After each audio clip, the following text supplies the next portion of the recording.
दोस्तों, आज हम एक बेहतरीन मूवी लेवल 16 के बारे में जानेंगे। ये कहानी एक बोर्डिंग स्कूल के बारे में है। यहाँ की हेड मिस्ट्रेस मिस ब्रिक्सिल बहुत अच्छी हैं। वो पिछले कई सालों से कुछ बच्चों को शेल्टर देती हैं। इतना ही नहीं, उन्हें खाना देना, उनकी देखभाल करना और वो ये सब फ्री में करती हैं, बिना कोई चार्ज के। उनका सिर्फ एक एम होता है, वो ये कि इन बच्चों का फ्यूचर सिक्योर हो सके। अब एक्चुअल में उनका मोटो क्या है, उनका क्या एम है, वो आपको फिल्म के अंत तक बहुत अच्छे से पता चल जाएगा, क्योंकि बाहर की दुनिया बच्चों के लिए सेफ नहीं है।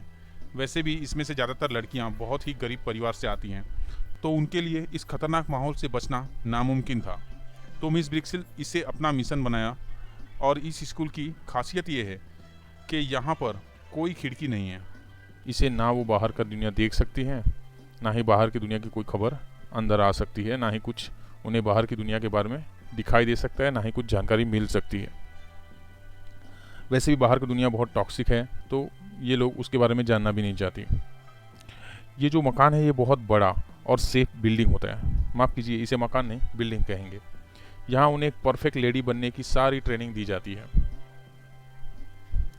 वो इसलिए क्योंकि जब वो बाहर निकले तो बाहर की दुनिया को फेस करने के लायक हो जाएं, तभी उन्हें कोई रिच फैमिली अडॉप्ट करेगी। और ये भी मतलब कि जो रिच फैमिली उनको अडेप्ट करेगी, ये इनको बड़ा करने से लेके अच्छी लेडीज़ बनाने तक का जो सारा जो जिम्मेदारी है वो मिस ब्रिक्सिल ही अरेंज करती हैं। इसलिए वो लड़कियों को डिसिप्लिन बहुत ज़रूरी है ऐसा सिखाती है। लड़कियों का बात करना, चलना इत्यादि, ये सब उनके एजुकेशन पर निर्भर करता है। उनके हिसाब से एक अच्छी लेडी कभी ऊंची आवाज़ में बात नहीं करती, गुस्सा नहीं करती, वो हमेशा अपने आप पर काबू रखती है। एक परफेक्ट लेडी हमेशा डिसिप्लिन, पंक्चुअल और क्लीन रहती है, यही लेडीज़ की पहचान है।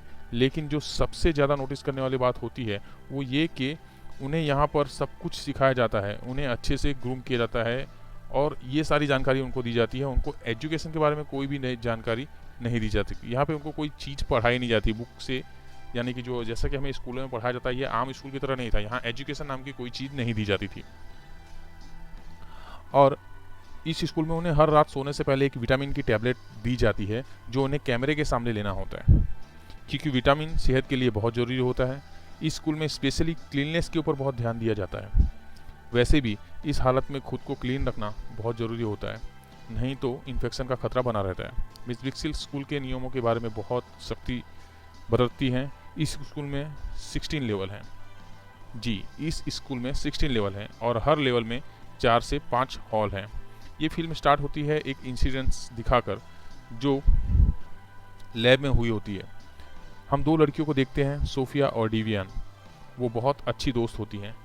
रात होते ही वो लोग यूनिफॉर्म चेंज कर नाइट गाउन पहन लेते हैं। के बाद कॉरिडोर में जाते हैं। एक म्यूजिक स्टार्ट होती है और एक एक लड़कियां फेस वॉश करने लगती हैं। वहाँ अलार्म होता है। जब ग्रीन अलार्म बजता है, इसका मतलब कि आप अच्छे से क्लीन हो चुकी हैं। डिवाइन भी आगे बढ़ती है, लेकिन तभी वो देखती है सोफिया के हाथ से उसका फेस वॉश कहीं गिर गया है नीचे की तरफ, और उसकी जो आई साइड है, सोफिया की आई साइड बहुत कमज़ोर है, इसलिए वो ढूंढ नहीं पा रही है। विवियन जल्दी से उसके हाथ में वो जार रख कर देकर वापस आ जाती है, लेकिन तब तक टाइम ख़त्म हो जाता है और अलार्म ग्रीन की जगह रेड हुआ होता है। मतलब विवियन अभी साफ नहीं हुई। तभी तुरंत दो गार्ड्स आते हैं और विवियन को ले जाते हैं। विवियन बहुत रोती है, सोफिया से मदद मांगती है, लेकिन सोफिया जानती है वो कुछ करना चाहे तो भी नहीं कुछ कर सकती, इसलिए वो कुछ नहीं करती, बस चुपचाप खड़ी रहती है। इसके बाद लेवल 16 के बारे में दिखाया जाता है। फिर से विवियन को दिखाया जाता है। इसमें वो जहाँ शिफ्ट हुई है वहाँ उसे फिर से एक बार सोफिया की मुलाकात होती है। 6 साल बाद बेस्ट फ्रेंड फिर से एक दूसरे के सामने होते हैं, लेकिन शायद विवियन अभी भी उस हादसे को भूली नहीं है। अभी भी वो सोफिया से नाराज है। सोफिया जब विवियन से बात करने जाती है तो विवियन उसे अवॉइड करके आगे बढ़ जाती है। इसी तरह उनकी रोज की ज़िंदगी आगे बढ़ती है। लेकिन इस लेवल पर अब सब बहुत एक्साइटेड होते हैं, क्योंकि वो कुछ ही समय में उनको कोई फैमिली अडॉप्ट करने वाली है, उनका अपना परिवार, ऐसा सब ये सब सोच रही होती हैं। जब वो लोग काम कर रहे होते हैं, सोफिया चुपके से विवियन से मिलने आती है। उसे विवियन से कुछ बहुत ज़रूरी बात करनी होती थी, लेकिन विवियन उसके सुनने के लिए राजी नहीं होती। तब बहुत मुश्किल से वो सिर्फ इतना कह पाती है कि आज रात को विटामिन की गोली मत लेना। विवियन को अजीब लगता है, विटामिन तब टैबलेट नहीं लेना। विवियन सोचती है ये क्या बोल रही है, टैबलेट नहीं लेने के लिए बोल रही है, ये वो टैबलेट है जो उनके लिए बहुत ज़रूरी होता है। फिर वो इसे लेने के लिए मना क्यों कर रही है? उन्हें हर रात कैमरे के सामने इसे लेना होता है। ये भी एक रूल्स। उस रात जब वो विटामिन की टैबलेट लेने जाती है तो इस बार जो टैबलेट है वो ब्लू कलर की होती है। एट लास्ट वो ले लेती हैं और सोफिया भी टैबलेट ले लेती है, लेकिन विवियन सोचती है कि कोई बात तो होगी। फिर वो बाथरूम में जाकर वो टैबलेट फेंक देती है और बाकियों के साथ सोने चली जाती है। इस रूम में एक तरफ विवियन की बेड है और दूसरी तरफ सोफिया की। बीच में 5-6 दूसरे बेड हैं जिसपे दूसरी लड़कियां हैं। विवियन के बिल्कुल पास जिस लड़की की बेड है उसका नाम है ईवा। दोनों सोने से पहले एक दूसरे से बहुत कुछ बातें करती हैं, लेकिन उस रात ईवा कुछ नहीं बोल रही थी। लेकिन उस रात ईवा कुछ नहीं बोलती। कुछ देर बाद विवियन खुद ईवा को बार बार उठाती है, उसे बुलाती है, चिल्लाती है, पर ईवा कोई रिप्लाई नहीं देती है। वो नींद से नहीं जागती। सिर्फ सोफिया आती है। वो बोलती है कि कोई भी तुम्हारी आवाज़ नहीं सुनेगा सिवाय मेरे। विवियन को कुछ समझ नहीं आता, तो सोफिया उससे कहती है कि हमें जो विटामिन की टैबलेट दी जाती है वो असल में कोई विटामिन नहीं है, वो स्लीपिंग पिल्स है। हमें हर रात ये लोग स्लीपिंग पिल्स देते हैं जिससे हम सो जाएं और ये लोग अपना काम कर लें। विवियन और भी ज़्यादा हैरान हो जाती है। काम? कौन सा काम? तभी उन्हें बाहर मिस ब्रिक्सिल के फुटस्टेप सुनाई देती है। सोफिया उससे कहती है, सुनो, गार्ड्स आने वाले हैं। तुम्हें अगर कोई भी प्रॉब्लम हो तो मुझे बुलाना। अभी तुम सो जाओ। ऐसा लगना चाहिए तुम गहरी नींद में हो। ये सब कहकर सोफिया अपने बेड पर चली जाती है और विवियन भी सो जाती है। लेकिन उसे अब तक सोफिया की बातों पर विश्वास नहीं होता। यहाँ पर मेंस नॉट अलाउड है। इस वक्त मिस ब्रिक्सिल क्या करने के लिए आई हैं, देखते ही देखते वो अंदर आ जाती हैं। उसके साथ 2 गार्ड्स भी होते हैं। वो 2 लड़कियों को सिलेक्ट करते हैं, विवियन और ओलिविया। 2 गार्ड्स उन्हें लेकर अलग फ्लोर पर जाते हैं और सुला देते हैं। जैसे ही वो लोग निकल जाते हैं, विवियन ओलिविया को बुलाती है, लेकिन ओलिविया गहरी नींद में होती है। मिस ब्रिक्सिल आती हैं और इस बार उनके साथ एक कपल होते हैं। लेडीज़ जो थोड़ी अजीब होती है, वो आईने में बार बार खुद को घूर रही होती है।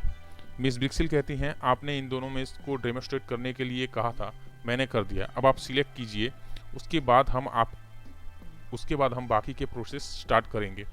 ये सुनकर विवियन को लगा ये उनके स्पॉन्सर हैं और ये प्रेफरेंस के हिसाब से एडॉप्ट करना चाहते होंगे। लेकिन जब वो एज लेडीज़ अपने साथी को ब्रिक्सिल को पे करने के लिए कहती है, वो समझ जाती हैं कि वो इन्हें खरीद रहे हैं। वो लोग ओलिविया को सिलेक्ट करते हैं, फिर उन्हें वापस लाकर सुला देते हैं। फिर इसके बाद वो सोफिया को भी ले जाते हैं और इसी तरह, और इसके बाद दरवाज़ा लॉक कर दिया जाता है। विवियन सोफिया से पूछती है ये क्या हो रहा है। सोफिया भी ये सब नहीं जानती, बस वो ये कहती कि उन्हें यहाँ से भागना पड़ेगा। सोफिया 13th फ्लोर से टैबलेट लेना बंद कर देती है, यानी कि अभी 16 में है, मतलब वो 3 सालों से टैबलेट नहीं ले रही है और हर रात भागने के बारे में सोचती रहती है। रात में मिस ब्रिक्सिल 2-3 बार आती हैं। सिर्फ उसी समय दरवाज़ा खुला होता है, सिर्फ उसी समय वो लोग भाग सकते हैं। एक बार अगर दरवाज़ा लॉक हो जाए तो उन्हें फिर से पूरा इंतज़ार करना हो, और एक दिन वेट करने का मतलब सिचुएशन और भी ज़्यादा खतरनाक हो सकता है। लेकिन विवियन सोफिया से कहती है, सोफिया को ले गए थे तब विवियन भी उनके पीछे जाती है। वहाँ वो ऑब्जर्व करती है कि रूम का दरवाज़ा तो खुला था लेकिन हॉल का दरवाज़ा बंद था। उसे नहीं पता वो कैसे खोला जाता है। डॉक्टर मायरो आते हैं। वो सिर्फ सीनियर स्टूडेंट को देखने आते हैं और वो कहते हैं दूसरे हॉल में कई स्टूडेंट को फीवर हो रहा है और प्रिवेंशन के तौर पर सभी को वैक्सीन दिया जाता है। वो बहुत अच्छे से, तो उनसे बात करके विवियन को बहुत अच्छा लगता है। वैसे भी इतने साल में पहली बार किसी नए चेहरे को देख रही हैं। उस रात जब सब सो जाते हैं तो वो दोनों बातें करती हैं कि प्रॉब्लम ये है कि उन्हें यहाँ से निकलने के लिए एक स्पेशल काइंड ऑफ कार्ड चाहिए जिससे वो मेन दरवाज़ा भी खोल सकें। वो कार्ड शायद उन गार्ड के पास होगा जो रात को यहाँ आते हैं विजिट करने बार बार। जब सारी लड़कियाँ गहरी नींद में होती हैं तब वो गार्ड्स उन्हें गलत तरीके से छूते हैं और ये वो हर रोज करते हैं। इस तरह एक और घटिया राज विवियन को पता चलता है।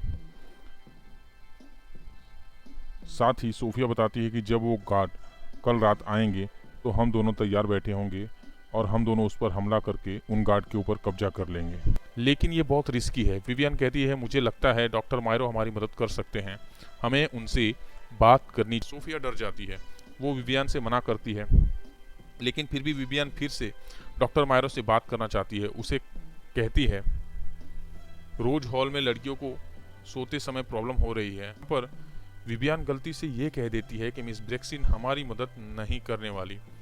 उसे सब कुछ पता है। इस बात को सुनकर डॉक्टर को शक होता है। वैसे भी विवियन को 2 रात से नींद नहीं आ रही होती है, वो बहुत ज़्यादा टायर्ड दिखाई दे रही होती है, तो डॉक्टर उसे ज़्यादा विटामिन के डोज देता है। उसके बाद शायद वो डॉक्टर भी उसे मॉलेस्ट करता है।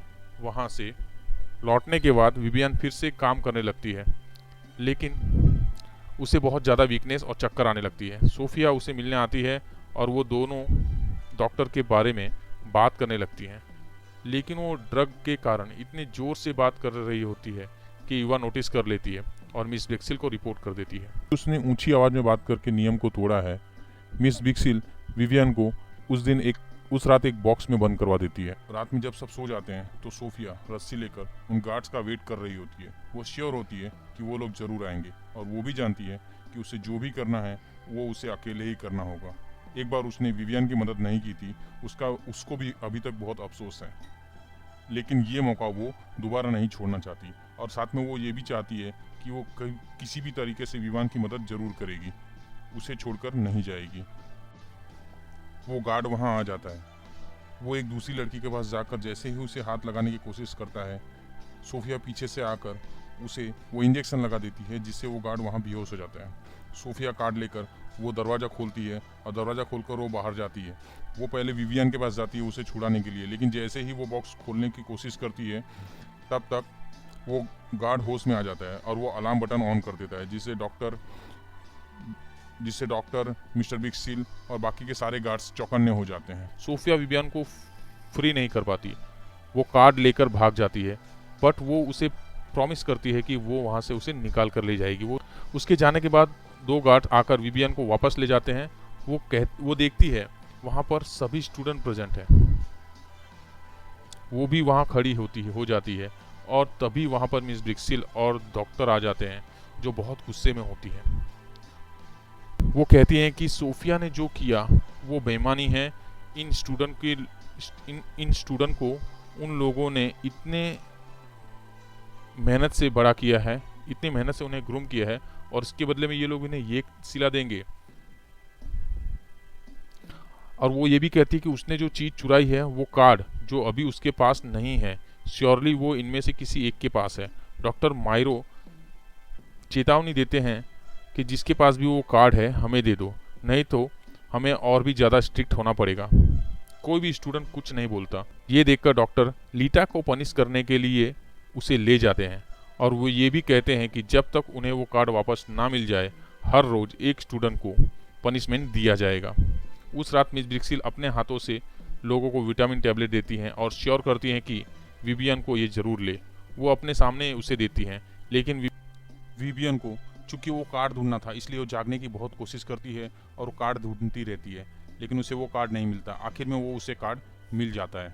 फिर वो उसे लेकर मेन दरवाज़ा नहीं खुलता, तब वो कार्ड से उसके बोल्ट्स खोलने लगती है और आखिर में सारे बोल्ट्स खोलकर वो बाहर निकल जाती है।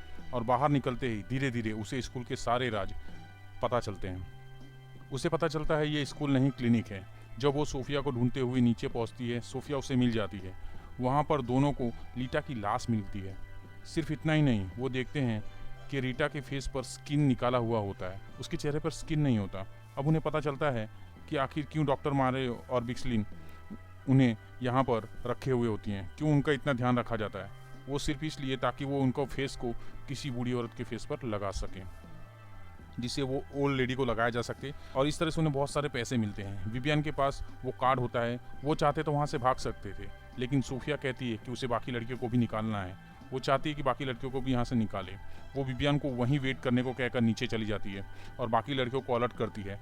पहले तो कोई भी उसकी बात पर बिलीव नहीं करता, क्योंकि इतने सालों से उनसे यही झूठ बोला गया है कि इस तरह से रहो, ऐसे रहो, वैसे रहो। लेकिन जब सोफिया विवियन को लेकर आती है तब उन लोगों को उस पर बिलीव हो जाता है और इसके बाद वो सब मिलकर मिस ब्रेक्सिल को उसी बॉक्स में जिसमें विवियन को बंद किया होता है, उसी बॉक्स में उसे बंद कर देती हैं और वहाँ से भागने लगती हैं। लेकिन वो गार्ड भी उनका पीछा करना शुरू कर देते हैं। विवियन जल्दी से सोफिया को लेकर एक रूम में जाकर दरवाज़ा अंदर से बंद कर लेती है। डॉक्टर मायरो इतने में वहाँ पहुँच चुके होते हैं और वहाँ पहुंचकर वो बहुत कोशिश करते हैं उस दरवाजे को खोलने की, लेकिन वो खोल नहीं पाते। वो विवियन को बहकाने की कोशिश करते हैं, पर विवियन उनका साथ नहीं देती। वो उनके सामने ही अपने फेस पर नाइफ से काटना शुरू कर देती है। ये देखकर डॉक्टर मायरो बहुत चिल्लाने लगते हैं, क्योंकि इस चेहरे के ऊपर उन्होंने 16 साल इंतजार किया हुआ होता है। इसके बाद हम देखते हैं 2 गुंडे जैसे लोग वहाँ पर आते हैं और वो डॉक्टर मायरो को किसी से मिलाने के लिए लेकर जाते हैं, और कुछ देर बाद हमें गोलियों की आवाज़ सुनाई देती है। सुबह होने पर यहाँ पर पुलिस आ जाती है और वो सभी लड़कियों को वहाँ से बचा लेती है। इस तरह सभी लड़कियाँ वहाँ से आज़ाद हो जाती हैं, और इस तरह इस मूवी का भी यहाँ पर हैप्पी एंडिंग होता है। Happy ending.